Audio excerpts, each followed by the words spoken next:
नमस्कार दोस्तों, awesome garden में मैं राकेश आपका फिर से स्वागत करता हूं और उम्मीद करता हूं आप अपना और अपने पौधों का अच्छे से ख्याल रख रहे होंगे। दोस्तों, आज हम बात करने जा रहे हैं अपने गुलाब के पौधे पर कि गुलाब के प्लांट को हम गर्मियों में कैसे बचा सकते हैं। ये आपके सामने है इंग्लिश रोज, बहुत ही खूबसूरत दिखने वाला प्लांट। और इस पे जो फ्लावरिंग आते हैं वो भी बहुत ही खूबसूरत फ्लावर आते हैं इसके ऊपर। और ये आप देख सकते हैं मेरा येलो कलर का जो फ्लावर है वो अभी भी ब्लूम कर रहा है। फ्लावर का साइज थोड़ा सा छोटा हो गया गर्मी के कारण, बट फ्लावरिंग अभी भी हो रही है।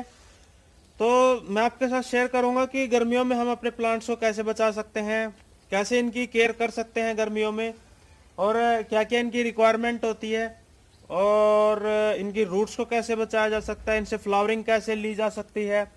दोस्तों, अगर बात करें देसी गुलाब की, तो देसी गुलाब इंग्लिश में गर्मियों में फ्लावरिंग देता रहता है, बट इंग्लिश रोज गर्मियों में फ्लावरिंग देना लगभग बंद कर देता है। और कईयों की शिकायत भी होती है कि जो वो प्लांट नर्सरी से लेके आए थे तभी उस पर फ्लावर था, उसके बाद फ्लावर ही नहीं आया।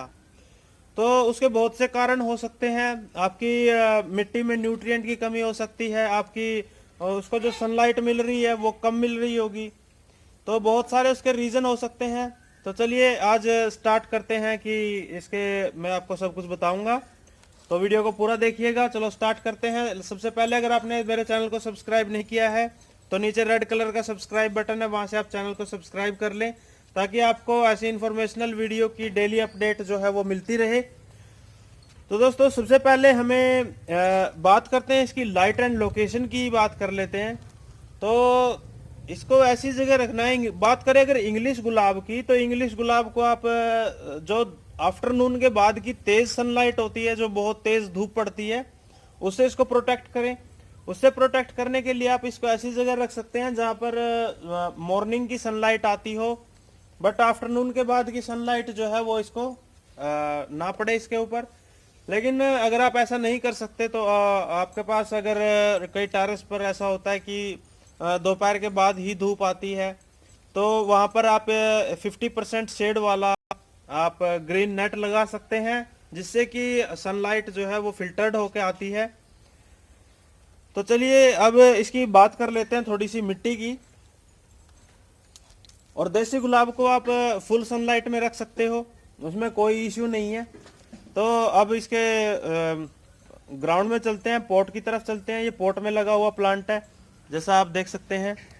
ये नीचे मेरे जो गुलाब के प्लांट हैं ये सभी पॉट्स में लगे हुए हैं। तो अब पॉट्स की तरफ चलते हैं और इसकी बेस पर जो हमें क्या क्या ध्यान रखना है वो करते हैं। तो सबसे पहले ज़रूरी होता है कि अगर हम ग्राउंड की बात करें इसकी मिट्टी की, तो मिट्टी इसकी वेल ड्रेन होनी चाहिए। वेल ड्रेन में हम जैसे आज हमने वाटरिंग की है, तो हमें अगर नेक्स्ट डे इसके मिट्टी जो है वो सूख जाती है, तो इसको आप हल्का हल्का आप इस तरीके से गुड़ाई कर दें, जिससे इसकी मिट्टी जो है ऊपर का सरफेस एरिया वो थोड़ा सा सॉफ्ट हो जाए। इसको इस तरीके से करने के बाद जैसे हमने इसकी गुड़ाई जो है वो हल्की हल्की कर ली है, मैं ये चीज़ सभी अपने प्लांट्स में अप्लाई करने वाला हूँ, बट आपके सामने मैं एक ही प्लांट में करके दिखाऊंगा। बाकी आप आपके पास जितने भी प्लांट हो सभी में आप ये चीज़ कर सकते हैं। इससे क्या होगा कि जो वीड्स वगैरह उगे हुए होंगे वो ख़त्म हो जाएंगे और मिट्टी जो है वो सॉफ्ट हो जाएगी। अब हमें क्या करना होगा, जो ट्रंक के पास है, ट्रंक के पास हमें थोड़ी सी मिट्टी लगा देनी होगी इस तरीके से। और जो साइडों में है, साइडों में हमें थोड़ी गहराई कर देनी होगी, बीच में से थोड़ी ऊंचाई कर देनी होगी। ये चीज़ हमें करनी है क्योंकि हम करने जा रहे हैं इसकी मल्चिंग। तो मल्चिंग में बताऊंगा कि आप किस किस चीज़ से कर सकते हैं, तो स्टे विद मी। ये हमने इसकी जो इसका ट्रंक के पास से है वो थोड़ा सा ऊंचा कर लिया है, मिट्टी लगा दी है, और साइडों से हमने गहरा रख लिया है। अगर आपके पोट में मिट्टी ज़्यादा भरी हुई है तो आप साइडों से मिट्टी निकाल सकते हैं, बीच में थोड़ा सा रहने दें, और साइडों से सभी मिट्टी काफ़ी मिट्टी निकाल लें ताकि इसके अंदर जो पानी है वो अच्छे से हम डाल सकें। अब हमें करना क्या होगा, हमें चाहिए होगी चाय पत्ती। जो हम घर में चाय बनाते हैं उसकी जो पत्ती बच जाती है, वेस्ट होती है वो, उसकी वो हम यूज करेंगे। उसको हमने साफ पानी से धो लेना है ताकि उसके अंदर जो चीनी का दूध का जो एक्सट्रैक्ट होता है वो निकल जाए। और गुलाब के पौधे को एसिडिक सॉइल पसंद होती है, और जो हमारी ये सूखी हुई चाय पत्ती है ये मिट्टी को एसिडिक बनाने में मदद करती है। ये धीरे धीरे ऊपर के सरफेस एरिया पर इसलिए डाला जाता है, ट्रंक के पास इसलिए नहीं डालते क्योंकि ये धीरे धीरे डिकम्पोज होगी। अब ये डिकम्पोज नहीं है। और स्लो रिलीज फर्टिलाइजर का भी ये काम करती है। तो इस तरीके से हमने इसकी जो चाय पत्ती है वो डाल दी है एक बार। ये हो गई हमारी मल्चिंग की फर्स्ट लेयर। और दोस्तों दूसरी लेयर जो हम करने जा रहे हैं वो सूखे हुए पत्ते और इसमें कोकोपीट मिक्स है। और दोस्तों इसके अंदर ये जो आप देख रहे हैं धान की भूसी, जब हम चावल निकलवाते हैं तो वहां से धान की भूसी जो है वो इजीली अवेल हो जाती है। अगर आपके पास कोई पाइन ट्री है, पाइन ट्री दोस्तों नॉरफॉल्क का आइसलैंड पाइन या फिर इंडियन पाइन जो होते हैं वो कोई भी कैजुरीना का मतलब कोई भी पाइन ट्री हो तो आप उसमें पाइन बार्क की भी मल्चिंग कर सकते हैं। तो इसमें हम जो ये हमारी धान की भूसी है ये भी सॉइल को एसिडिक बनाती है। ये बहुत ही धीरे डिकम्पोज होती है और धीरे धीरे न्यूट्रिएंट जो है वो मिट्टी में छोड़ती रहती है। तो इस तरीके से हमने जितना ये रंग हमने ऊंचा रखा था उतनी हम इसके अंदर मल्चिंग कर देंगे। ये मल्चिंग हो गई है। और इससे फायदा क्या होता है कि जो नीचे की मिट्टी है उसका टेम्परेचर ज्यादा नहीं बढ़ेगा, वो उसमें थोड़ी सी कूलनेस रहेगी। और जो पानी हम डालेंगे वो नीचे जो नमी है मिट्टी में वो नमी बनी रहेगी। हमने इसके अंदर सॉफ्ट सॉइल यूज की हुई है तो हमें ज्यादा गुड़ाई करने की जरूरत इसमें नहीं पड़ेगी। एक बार हमने मल्चिंग कर दी तो पूरी गर्मी निकाल देगा ये। दोबारा हमें मल्चिंग करने की या फिर गुड़ाई करने की जरूरत जो है वो नहीं पड़ेगी, क्योंकि हमने नीचे जो चाय पत्ती डाली है वो मिट्टी को भी सॉफ्ट रखेगी और सॉइल के अंदर एसिडिक भी बनाने में मदद करेगी। तो ये हमारे हो गए दो स्टेप। पहला स्टेप था दोस्तों हमारा लाइट का, कि हमने ऐसी जगह रखना है, ग्रीन नेट लगानी है, जो भी मैंने आपको बताया है। और दूसरा स्टेप हमारा आ गया मल्चिंग का, कि हमने गुड़ाई करके चाय पत्ती डालकर और इसमें मल्चिंग कर देनी है। आप वीडियो को ध्यान से जैसे मैं बता रहा हूं वैसे ही करते जाइए, आपके प्लांट जो है वो काफी हेल्दी रहेंगे।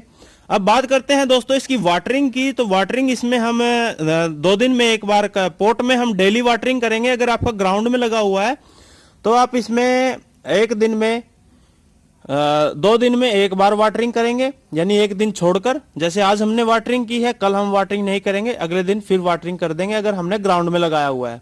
अगर हमने पोट में लगाया हुआ है तो हम इसमें वाटरिंग करेंगे डेली सुबह सुबह। अगर अर्ली मॉर्निंग उठिए और इसमें वाटरिंग कीजिए और इसके पत्तों पर भी थोड़ा सा स्प्रे कर दीजिए। जैसे कि ये हमारा प्लांट है,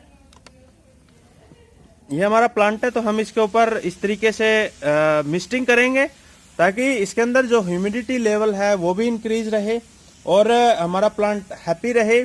इसके पत्ते जो हैं वो धूल मिट्टी काफ़ी उड़ती है, वो चिपकी रहती है, तो वो भी उतर जाए। तो इस तरीके से हमें पानी का स्प्रे करना है। जब हम वाटरिंग करते हैं तो थोड़ा सा पानी का स्प्रे कर दें, लेकिन ये काम आपको सुबह 7 बजे तक कर लेना चाहिए। अगर आप 7 बजे तक नहीं करते हैं तो फिर आप शाम को इसकी मिस्टिंग कर सकते हैं। अगर आप लेट उठते हैं सुबह तो आप शाम को इसमें इस तरीके से वाटर का स्प्रे कर दीजिए।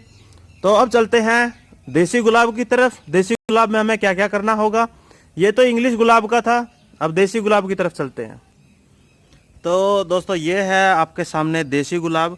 इस पर बड़ देखिए कितने सारे लगे हुए हैं, आई थिंक आपको दिख रहे होंगे। इस पे कम से कम 3 4 5 6 7 बड़ लगे हुए हैं।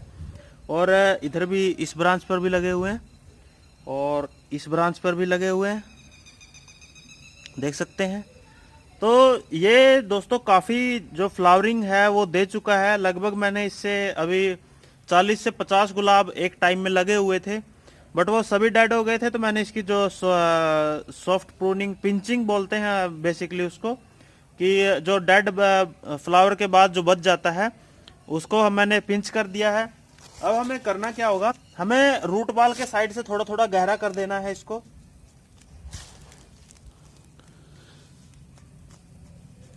इसके ट्रंक से थोड़ा सा दूर करिएगा काम, क्योंकि इसकी जो रूट्स होती हैं वो डैमेज ना होने पाए। मैं एक बार कर लेता हूँ, फिर आपके साथ दिखाता हूँ, शेयर करता हूँ। ये दोस्तों आप देख सकते हैं कि मैंने इसकी जो मिट्टी है ये यहाँ साइडों से रूट बॉल के लगभग 6-7 इंच के दूरी पर मैंने इसके इसकी जो मिट्टी है वो निकाल दी है। अब इसमें हम मल्चिंग वही करेंगे। सबसे पहले डालेंगे हम इसमें थोड़ी थोड़ी चाय पत्ती, क्योंकि गुलाब को एसिडिक सॉइल पसंद होती है। तो एसिडिक सॉइल बनाने में चाय पत्ती जो है वो मदद करेगी, सॉइल को एसिडिक बनाएगी और हमारे जो प्लांट है वो अच्छे से फ्लावरिंग करेंगे। तो ये हमने थोड़ी थोड़ी चाय पत्ती जो है वो डाल दी है नीचे। अब हम इसके अंदर जो हमने मिट्टी निकाली है उसमें हम भर देंगे ये धान की भूसी का जो मिक्सचर था हमारा इसके अंदर। अब अगर धान की भूसी नहीं है, आप पाइन बार्क यूज कर सकते हैं। ऑर्गेनिक मटेरियल से ही हम मल्चिंग करेंगे तो ज़्यादा बेटर है। आप वुड चिप्स भी यूज कर सकते हैं, जैसे कि जो कारपेंटर की शॉप पर वुड चिप्स मिलती हैं वो भी आप यूज कर सकते हैं। तो इसकी मल्चिंग मैंने कर दी है। आप वुड चिप्स यूज कर सकते हैं, लेकिन जो लकड़ी का बुरादा होता है, लकड़ी का बुरादा यूज नहीं कर सकते, क्योंकि वो डिकम्पोज नहीं होता है और उसके अंदर जो फंगस का खतरा जो है वो ज़्यादा रहता है, फंगस आ सकता है। इसलिए आप सिर्फ जो मल्चिंग करें वो ऑर्गेनिक मटेरियल से ही करें। और बात करते हैं दोस्तों देसी गुलाब के लाइट एंड लोकेशन की, तो इसको फुल सनलाइट में आप रख सकते हैं, कोई मैटर नहीं है, कोई दिक्कत नहीं है। लेकिन इसको जितनी ज़्यादा सनलाइट मिलेगी उतने अच्छे से ब्लूम करेगा, फ्लावर उतने हेल्दी होंगे। और वही दोस्तों वाटरिंग आप इसमें एक दिन छोड़कर कीजिएगा और इसके पत्तों पर इस तरीके से शावर से स्प्रे जो है वो आप जब वाटरिंग करते हैं तो एक बार ज़रूर कर दें, क्योंकि इसके पत्तों पर काफ़ी धूल मिट्टी जो है वो जम जाती है। अभी तेज़ हवाएं चल रही हैं गर्म, उनमें धूल मिट्टियाँ भी बहुत आती हैं। तो इसके ऊपर धूल मिट्टी साफ़ हो जाए इसलिए हम इसके ऊपर ये शावर से पानी का एक बार छिड़काव कर देंगे। ये आपको सुबह जल्दी उठ कर करना है या फिर आप शाम को कर सकते हैं। अगर सुबह आप लेट उठते हैं तो आप शाम को करें, क्योंकि अगर मैं आपको बताऊं मैं सुबह जल्दी क्यों कह रहा हूं और शाम को लेट क्यों कह रहा हूं। आप देख सकते हैं पत्तों पर जो पानी की बूंदें हैं, जब सूरज की रोशनी इस पर पड़ेगी तो ये एक लेंस का काम करेंगे और पत्ते वहीं से जल जाएंगे अगर पानी गिरा रहा तो। लेकिन जैसे आप जल्दी कर देंगे तो ये पत्ते पे पानी जो है वो अपने आप ही, जब तक धूप आएगी तेज़ तब तक ये अपने आप ही सूख जाएगा, ख़त्म हो जाएगा, नीचे गिर जाएगा। जो पत्ते को सोखना होगा वो सोख लेगा।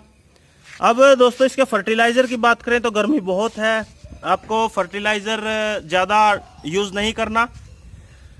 आप नॉर्मली गोबर की खाद महीने में एक बार आप यूज़ कर सकते हैं। इसके अंदर आप जब बारिश का मौसम आएगा, थोड़ा सा मौसम जो है अभी थोड़ा खुश्क है, तो जब बारिश का मौसम थोड़ा सा आएगा, ह्यूमिडिटी लेवल बढ़ेगा, तो आप इसके अंदर 4 से 5 दाने, ग्राउंड में आप 10 दाने तक डाल सकते हैं। इस ट्रंक से दूर, जितनी दूर मैंने इसकी मिट्टी निकाली थी वहाँ पर आप इसमें 10 दाने तक ग्राउंड में, और पॉट में दोस्तों 5 दाने, 4 से 5 दाने आप महीने में एक बार डाल सकते हैं डीएपी के। और ऑर्गेनिक खाद यूज़ कीजिएगा, जैसे कि आपने डीएपी डाला है उसके साथ ही आपको गोबर की खाद या फिर कंपोस्ट यूज़ करना ज़रूरी है। तो ये थी दोस्तों गुलाब के पौधे पर वीडियो। अगर आपको पसंद आई हो तो वीडियो को लाइक करें और शेयर भी करें ताकि दूसरे दोस्तों को भी फ़ायदा मिले। और अगर आपने मेरा चैनल अभी तक सब्सक्राइब नहीं किया है तो चैनल को नीचे रेड कलर का सब्सक्राइब बटन है, वहां से आप सब्सक्राइब कर लें और बेल आइकन को प्रेस करके आप नोटिफिकेशन ऑन कर सकते हैं ताकि आपको नोटिफिकेशन जो है वो टाइम टू टाइम मिलते रहें। डेली अपडेट पाने के लिए आपको बेल आइकन जो है वो अनेबल करना होगा। तो दोस्तों आज की थी ये वीडियो, अब मुझे इजाज़त दीजिए, मिलते हैं नेक्स्ट वीडियो में किसी नई इन्फॉर्मेशन के साथ। जय हिंद, जय भारत।